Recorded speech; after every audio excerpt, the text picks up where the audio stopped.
let's take a look at BlockState properties.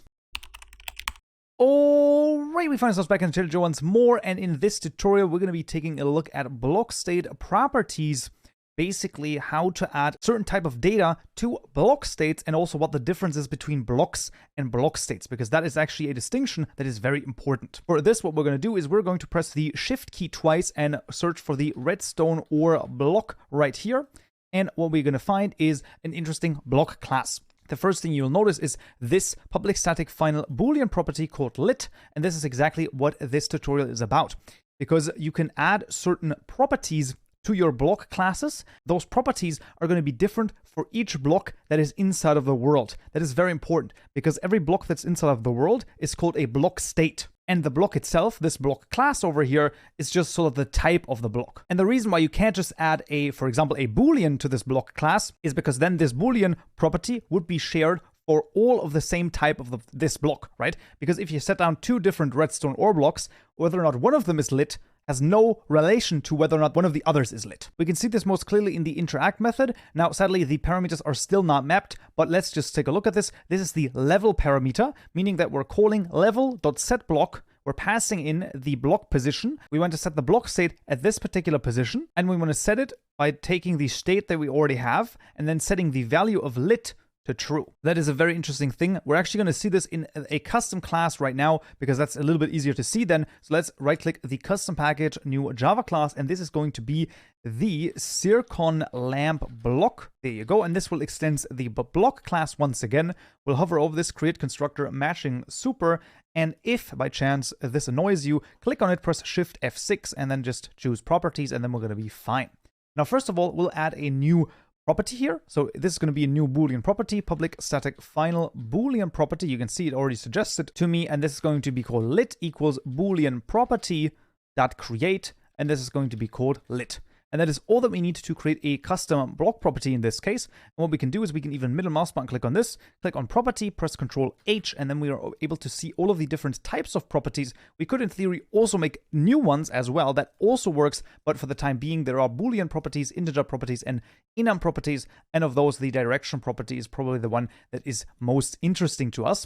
But this is pretty much what we need here. Now, every time we add a property, we also need to overwrite the create block state definition method over here. Let's once again change this to call this a builder. And then what we want to do is we want to say builder.add and then put in the property that we've just added. This is extremely important. If we don't do this, then the property is not properly added to this particular block state. And now what we just want to do is I just want to be able to right click this block. So we're going to override the use method. And once again, we're just going to go through this, click on all of the parameters, press Shift F6 to rename all of them, because my God, the unmapped parameters are just a nightmare to deal with, and they are terrible to actually read. So there you go. That's what we want. And now we want to once again make sure that we are on the server only. So we're going to say !level.is client side. And we also just want this to happen when the interaction hand that is being used is the main hand.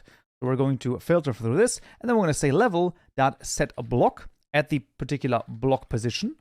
This is the block position that we've just right-clicked, and then we're going to say state.cycle, passing in lit, and then a 3 as the last parameter. The last parameter here is just on what basically the world notifies. So the general idea is that you can put in different things, and then only the client is notified, only the server is notified, things like that. For our purposes, 3 is going to be totally fine, and you don't really need to think about this too much in this case. And that is actually all that we need to do. The state.cycle here just cycles through all of the possible values that this Boolean property can take on. And of course, because it's a Boolean property, it can only take on true or false. Therefore, we're basically just switching between true and false with this cycle here. Right, so let's register the block in the mod blocks class. Let's just copy over the jump block over here. And this is going to be the Zircon_lamp. And then same with the name here. Going to be Zircon_lamp, and this is going to be very important, a Zircon lamp block. Now what I want here is, let's just keep this stone, that's fine, but I actually want to call another thing, and that's going to be the light level. Now this takes a toInt function of block state.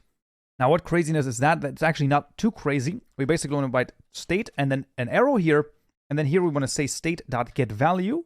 we want to say zircon lamp block.lit, and then after the parentheses, we're going to say $15:0. Now, what is this craziness over here? Well, basically, the only thing that we're saying here is that, hey, the light level that this block should emit should be 15 if the block property is lit, and if it's not, then it should be 0, so then no light is emitted. This is all that we're saying right here, so it actually isn't too crazy, all things considered, when we're actually looking at this. Right, but now the interesting thing comes in, and that's going to be the JSON file. So the BlockState JSON file is the thing that is going to be the most interesting, probably.